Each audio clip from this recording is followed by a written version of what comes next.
Nous allons dans ce quatrième module aborder un point important dans le bilan en raison de son ampleur financière, les emplois à long terme de l'entreprise, qui portent aussi le nom d'actifs non courants.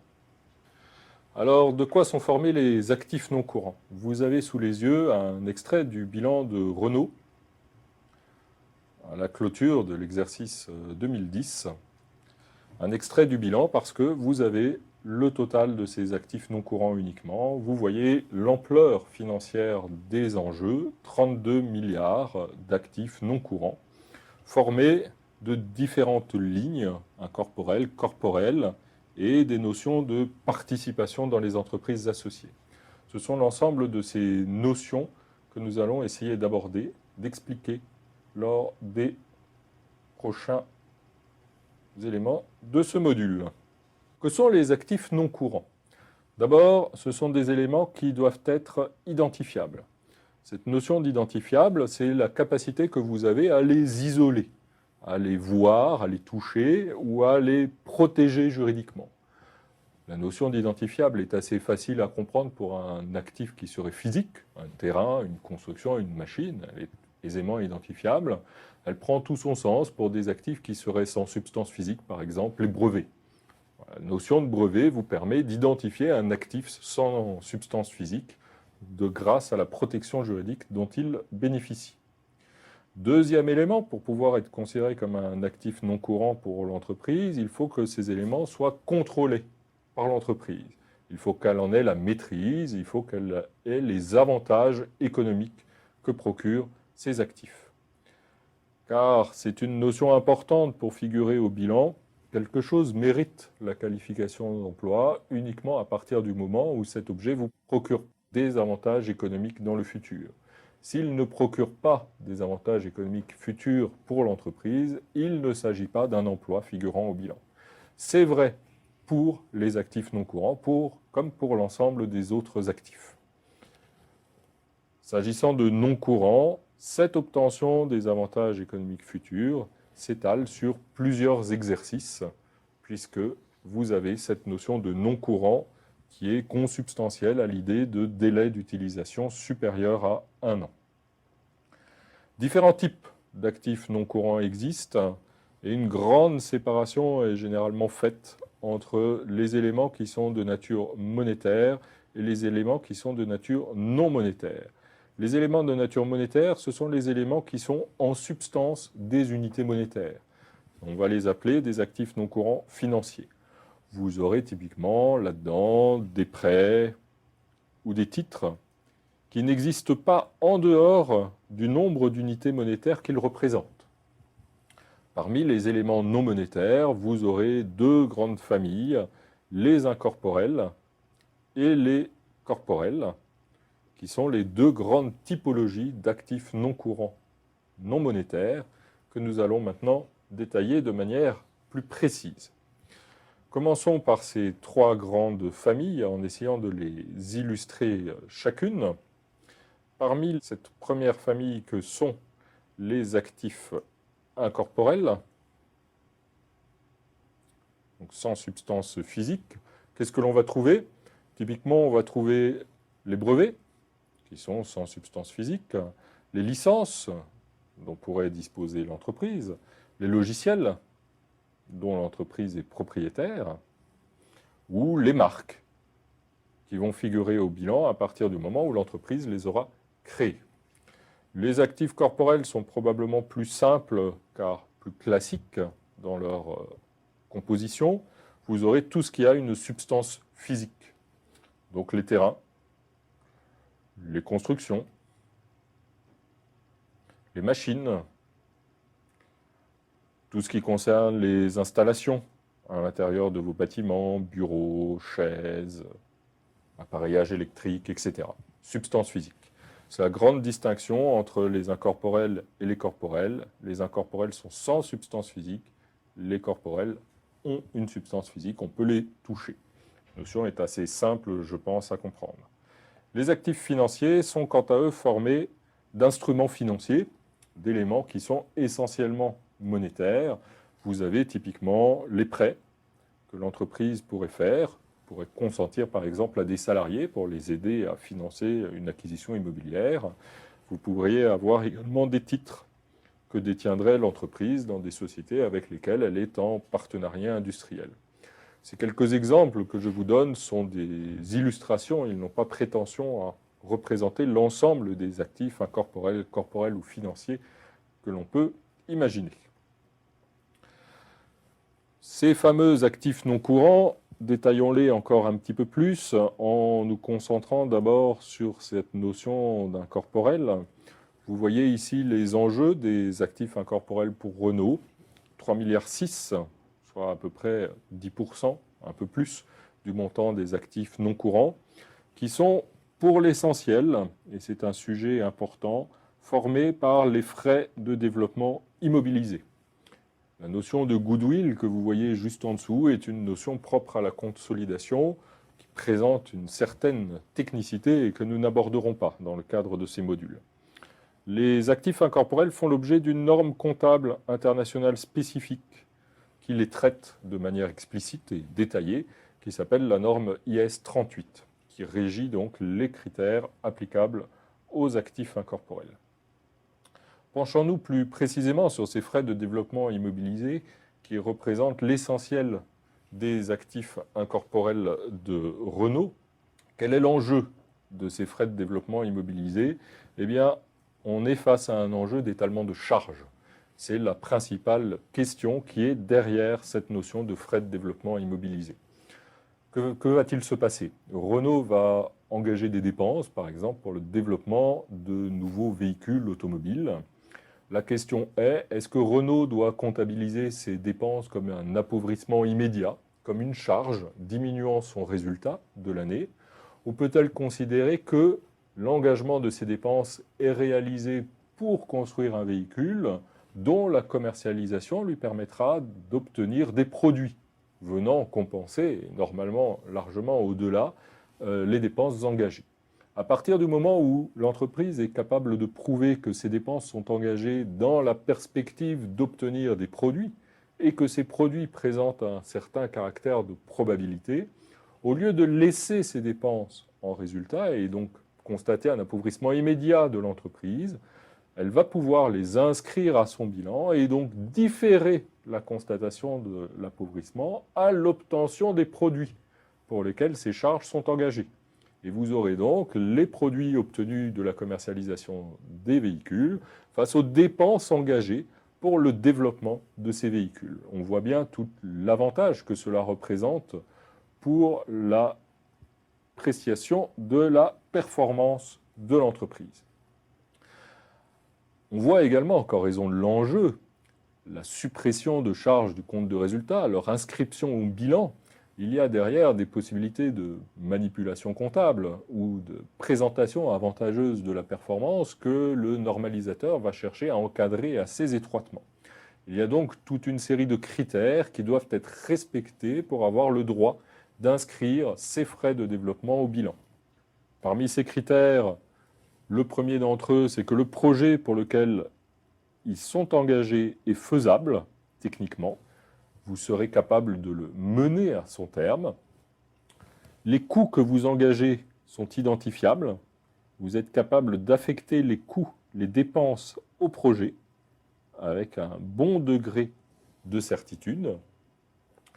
Vous avez la capacité technique et financière de l'achever et vous avez l'intention de la mener à son terme. Il ne suffit pas de pouvoir, il faut également vouloir. Donc vous avez et la capacité et l'intention d'achever ce projet de développement. Vous en attendez des avantages économiques, typiquement le cas de Renault, qui va engager des frais pour développer un nouveau véhicule. Eh bien, il attend un succès de la commercialisation de ce véhicule et donc des avantages économiques liés aux dépenses de développement qu'il engage.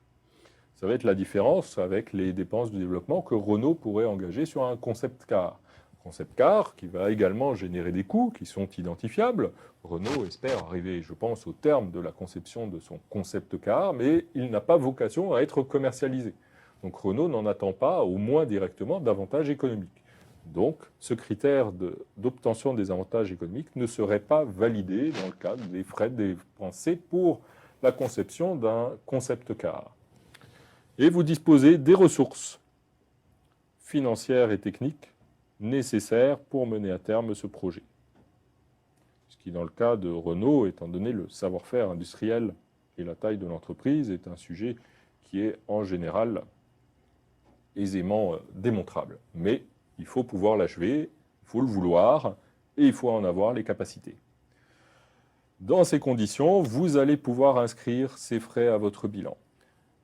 Sinon, vous allez devoir les laisser en charge. C'est la grande distinction que fait la comptabilité entre la notion de développement et la notion de recherche.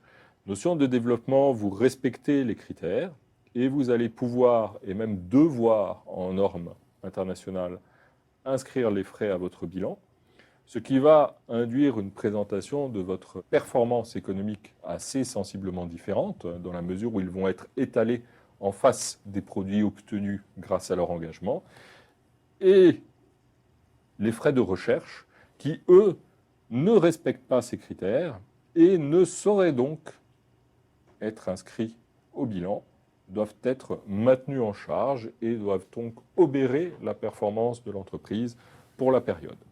Un enjeu assez classique d'inscription des charges au bilan, un enjeu particulièrement important, ainsi que vous avez pu le constater, étant donné les montants en jeu pour Renault. Nous allons maintenant nous pencher sur la notion de corporel, les immobilisations corporelles, qui sont d'un montant encore plus élevé. Il y en a pour 11 milliards. Et vous les voyez ici séparés. Dans leurs différentes catégories, il y a beaucoup d'outillages et d'autres outillages ici. Des véhicules dont Renault est propriétaire et qu'il donne en location, dans une moindre mesure des terrains, et également des constructions qui sont les sites industriels, par exemple, dans lesquels Renault fabrique ses véhicules. Alors, qu'est-ce qui caractérise ces actifs non courants de type corporel? Eh bien, comme tous les actifs non courants, ils vont vous permettre d'obtenir des avantages économiques, et d'obtenir des avantages économiques sur plusieurs périodes. En général, est associé à la notion d'actifs non courants de type corporel le fait qu'en contrepartie de l'obtention de ces avantages économiques, ils vont s'user. Vos machines vont s'user, vos constructions vont s'user, votre outillage industriel va s'user, et cette usure va constituer pour vous un appauvrissement. Ils vont s'user, ils vont perdre de la valeur, et au bout d'un certain délai d'utilisation, vous allez devoir les remplacer. Donc ce sont des actifs qui vont vous apporter des avantages économiques en contrepartie d'une usure, et cette usure fait l'objet d'une constatation comptable via un mécanisme particulier que nous allons maintenant détailler, que l'on appelle l'amortissement. Les amortissements, c'est la constatation comptable d'une estimation de l'usure de vos actifs corporels pendant la période d'utilisation considérée. Vous avez une machine, vous allez pouvoir vous en servir pendant 5 ans, et bien chaque année, vous allez constater une partie de l'usure de cette machine pour marquer qu'au terme des 5 ans, cette machine est totalement utilisée, cette machine ne vaut plus rien et vous allez devoir la remplacer. Grâce à elle, vous avez obtenu des avantages économiques. En contrepartie de ces avantages économiques, elle s'est usée. Eh bien, votre avantage économique net correspond aux avantages économiques obtenus diminués du coût de cette usure.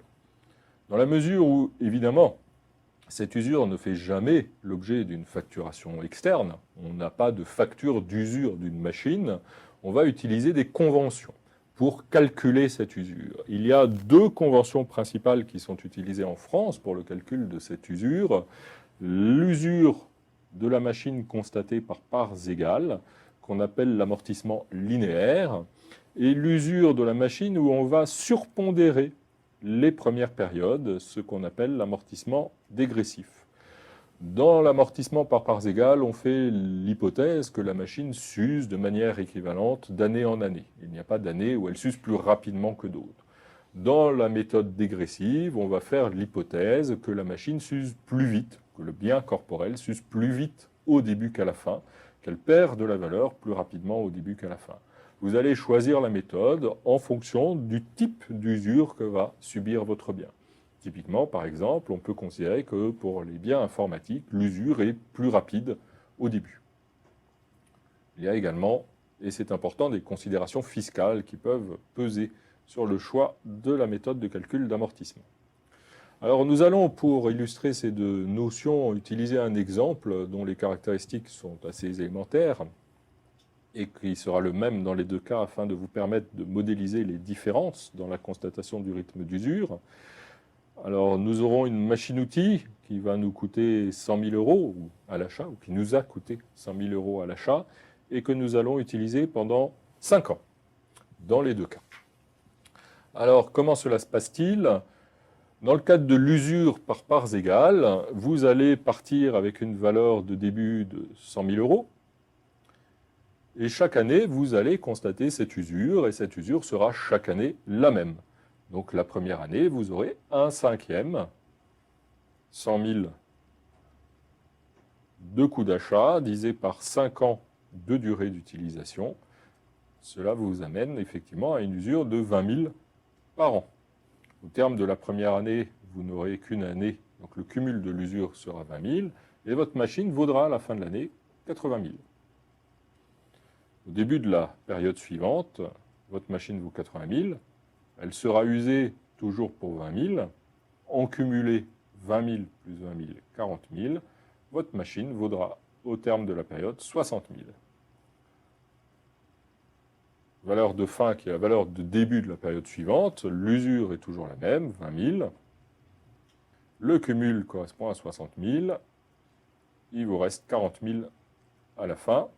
40 000 de valeur nette. 20 000 d'usure. 20 000 de valeur résiduelle. 80 000 de cumul plutôt. 20 000 de valeur résiduelle. Les calculs ne sont pas très compliqués, mais j'arrive à me tromper. 20 000 de valeur de début, 20 000 d'usure, un cumul de 100 000, et au terme des 5 périodes, votre machine ne vaut plus rien, elle est complètement usée, et vous avez constaté chaque année une usure de même montant. C'est ce qu'on appelle l'amortissement. Et dans le cas d'espèce, un amortissement linéaire.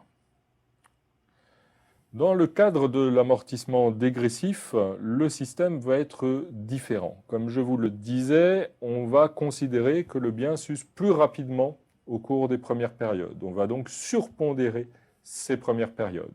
Comment obtient-on cette surpondération? On l'obtient par l'utilisation d'un coefficient multiplicateur, 1,5, 2, 2,25, 2,5. Ça dépend des machines, ça dépend des biens, ça dépend de la durée sur laquelle on va les user. Ces coefficients sont souvent issus de considérations fiscales, d'autorisations laissées par l'administration fiscale en la matière. Ce qu'il y a, c'est que l'amortissement dégressif ne va pas être pratiqué sur l'ensemble de la période.